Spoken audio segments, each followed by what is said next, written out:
Ginang Tagapangulo at kay General Bato, Senator Bato. A'udhu billahi minasyaitanir rajim. Bismillahirrahmanirrahim. Alhamdulillah rabbil alamin. Bismillahi wassalatu wassalamu ala rasulillahi. Assalamualaikum warahmatullahi wabarakatuh. Magandang hapon po sa inyong lahat. Pasensya na po, ako po kasi may press con. Kailangan po akong makaalis kaagad. Gusto ko lamang pong iparating sa lahat na wala na po dito si Pangulong Rodrigo Roa Duterte. Ito pong mga pinag-uusapan natin, ito po ay pagsuporta lang namin kay Senator Amy. Pero alam niyo po, sa ating mga magigiting na panauhin dito, napaka-ironic lamang po na alam naman po natin lahat, batid natin lahat, na dadalawang pangulo lang po ang lumaban sa komunista. Una, si Ferdinand Marcos Sr. Ano po ang nangyari? Inalis natin sa bansa. Ang sumunod na lumaban po sa komunista ay si Pangulong Rodrigo Roa Duterte. Ang tanong ko lamang po sa PNP, hindi ko po kayo hinuhusgahan. Hindi po ba nyo tinanong man lang sa mga nag-uutos po sa inyo kung bakit natin dadalhin sa The Hague ang ating dating Pangulo na alam naman po natin na buhay ang Communist Party sa Netherlands. Alam naman po natin na hinihingi natin dati na i-transport dito si Joma Sison, dalhin dito sa Pilipinas. Pero nagkabaliktad po, ang tinransport natin ay yung dating Pangulo natin na lumaban sa komunista. Ito lamang po, tanong ko, bilang ako po'y dating rebelde. Hindi ko naman po yan pinagkakaila. Hindi ko po maintindihan kung bakit tayo po ay nag-submit dito sa mga tiga-Netherlands. Alam naman po natin, kahit po itanong ninyo, ako po ay palagi dyan sa Utrecht. Kasama po si Joma. Hindi ko po yan dinideny. Pero nakakagulat lamang po na dinala natin doon ang dating Pangulo. Yun po ba, hindi po ba alam ng PNP na karamihan po sa mga dumadating na pera sa komunista, sa mga terorista, ay galing po sa abroad. Yan po yung mga tanong na kailangan ko po sanang itanong sa inyo at marinig ang mga sagot ninyo, pero naubos na po ang oras natin sa paikot-ikot. Ako po ay gusto ko pong iparating sa inyo ang kalungkutang napakalalim. Sapagkat sama-sama po tayong lumaban. Gusto po natin ng law and order sa ating bansa. Pero pagdating po sa kaduluduluhan, alam niyo po, General Torre, congratulations, nakadalawang medalya na po kayo. Pero alam niyo po, sir, nalulungkot po ako dahil yung katapangan po ninyo, sir, medyo nakalulungkot po. Bakit?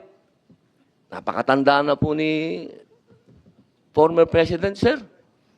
Ako naman po, tagahanga ninyo sa pagkamatapang ninyo, sir, pero napakatanda na po ni former President. At alam naman po natin, sir, na lumaban yan sa komunista. Alam niyo yan, sir. Sana naging konting, ano lang po tayo ba? Binigyan naman natin ng konting, kung paano natin tinitingnan yung mga medalya nyo, hindi lang nalagyan ng medalya si Presidente, pero kung sa medalya mag-uusapan, tinulungan niya tayo laban sa mga terorista. Yun lamang po, sir. Sana napakasakit isipin. Ito pong bagay na ito, parang pati itong ambassador natin. Ano po ba talaga ang... ito po ba talagang operation para may alis dito ang ating dating Pangulo? Kanino po ba? Kasi kami pinopuwersa kami lahat ng mga supporter ni Digong na i-contempt po kayo. Pero hindi po namin ginagawa. Sapagkat ang order, walang order sa amin na ipa-contempt kayo. Kung galing lang to kay PRRD o galing kay BP na pa-contempt kayo, kukontempt kita, boss. Baka ako pa magsabi na ako hahatak sa'yo. Pero hindi ko ginagawa, boss. Kasi walang order sa amin na gawin sa inyo yan. Ang natatandaan lang po namin na sinabi ni PRRD na malinaw na ginagawa ng pulis ang order sa kanila. Kaya po namin kayo nirirespeto, sir. Dahil yun ang sinabi ng boss namin. Yun ang sinabi ng chairman ng PDP. Na ginagawa lang ng pulis ang trabaho nila. Pero sana naman, sir, isipin din natin kung anong itinanim ni PRRD sa bansang ito. Nilabanan natin ng komunista. Talaga bang yan ba talaga ang kapalaran ng mga presidenteng lumalaban sa komunista? Isang in-exile, tas isang sinurrender? Ano ba po talaga itong bansa natin? Tayo po ba'y demokratiko talaga? Tayo po ba'y under control ng komunista? Yun lamang po. Maraming salamat po sa inyong lahat. Magandang hapon. Salamat po. Maraming salamat, Senator Robin Hood Padilla. At mabalik tayo dito sa obstruction of justice na hindi namin maintindihan. Pagkat yung paglalagay nga ng upuan, parang hindi naman yun sapat para sa Section 1 ng PD 1829. Ang liwaliwanag, nakalista ron kung paano. So, parang wala namang basehan para arestuhin si E.S. Medialdea. It's just blocking you. Sabi mo, palibasa malaking tao, naglagay ng upuan. Ganun ba yun? Yes, General Torre. Yun na yun. Talagang yun na yung base mo. Ma'am, he has been doing that for the past 10 hours, preventing us from physically taking custody of the president, of the former president. So, Physically? Kasi nakita Yes, ma'am. naman namin tsaka lang tumayo tapos kumuha ng upuan. So, did you actually arrest E.S. Medialdea in order to threaten or coerce PRRD to get on the plane? I Nananakot threatened, po kayo or baka naman kayo ang nananakot, hindi naman the si word E.S. threatened may not be Medialdea. appropriate at this time, ma'am. I just arrested E.S. Medialdea based on the facts that I see at that time, which is obstruction of justice. Sa anong paraan na hinahadlangan ni E.S. Medialdea yung proseso? Kasi hindi ko maintindihan hindi ko talaga makita. He is physically restraining us from taking custody with the I don't president. see him touching you. Wala dyan sa video, hindi ka naman hinahawakan. Nasa gitna siya, ma'am, namin. He is ang placing dami-dami himself. naman ninyo, kayang-kaya ninyong paligiran yung tao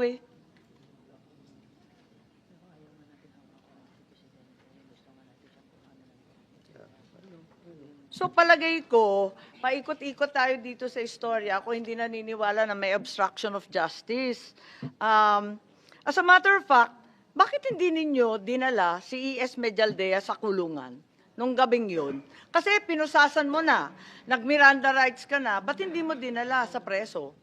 I have the option to file the case which way I deem appropriate at that time, ma'am. At ang nakita ko, dahil siya ay sumama sa former president sa eroplano, I would just file the case later at the time. Depende na rin sa akin yun, ma'am, bilang arresting officer, whether I would like to Lahat yun pursue the pwedeng case gawin or ng not. arresting officer, Yes, sigurado ma'am. ka? Yes, Kasi, di ba, arrested person, 1 minute si E.S. Medialdea. Pagkatapos, di mo naman dinala sa kulungan. Ang ginawa mo, sinakay mo sa eroplano, naging pasahero sa Hague. Paano nangyari yun? Tumakas ba siya sa kustodiya mo? Pinatakas mo ba? Rinilis mo ba? Ano nangyari doon? Inaresto mo tapos rinilis. Anong klase yun? Those are decisions made in the context ng situation during the time, ma'am. So, sumakay siya sa eroplano, Teka lang. pinasakay namin siya. When did you release him? Kasi di ba nakaposas na nga Yes, siya. ma'am. Tapos binasahan ninyo at inaresto. Gaano katagal siya arestado? Actually, ma'am, nilagyan ko lang siya ng posas nang inaresto ko siya. Oo. And then, hindi nga niya mailagay ang kanyang kamay Tama. sa likod dahil na medyo malaki siya. Oo. So, even before we took less than 10 steps, hindi pa kami nakalabas dun sa pintuan ng room na yun, ma'am, hindi ko na ikinabit ang isa pang posas. And then, when he was in the bus, tinanggal ko na yung posas at pinasakay si Ms. Medialdea. Sabi ko, maraming salamat, sir. Antayin mo na muna ang presidente dito sa bus para sabayan mo siya papunta sa eroplano. Ang sinasabi niyo, diskarte mo na yon. Yes, ma'am. Diskarte mo. Pero hindi ba maliwanag na kapag arestado yung isang tao, hindi pwedeng palayain kung walang court order na naman? At saka kailangan may legal basis. Kahit may obligasyon ka, arestuhin because a crime is being committed in front of you. Hindi ba Article 223 yan ng ating revised penal code, infidelity in the custody of prisoners? I am Bakit the mo arresting pinalaya-biga? I am the arresting officer, ma'am, and I have the option to file the case which way I want it. Whether I will present him for inquest or I will go a regular filing on the prosecutor's But having office. arrested him, you cannot just release him. Bawal yun, di ba? Nasa revised penal code po, infidelity in the custody of prisoners. He's already a prisoner. You may also have violated your precious Article 125 for failing to deliver E.S. Medialdea to the proper authorities within 18 hours. A provision that you're very familiar with. Di ba sinabi ninyo, mamalasin naman kayo pag hindi ninyo sinorender. Ba't hindi mo ginawa? Again, ma'am, those are judgment calls that I made to ensure not the accomplishment judgment of my calls. mission. They are procedures. They're the law. They are Yes, ma'am. procedures. I made that judgment call, the decision to just release him and bring him on the plane based on the prevailing situation as I saw it during the time. I think that's the most prudent. I really thought at that time that's the most prudent thing to do to ensure that the primary mission of bringing the president to The Hague is accomplished. So to your mind, General Torre, you are empowered by law to release an arrested person without any order of any court. You're given the authority to arrest the person, release him kung gusto mo. Basta ikaw ang magdidiskarte. Ganun lang yon.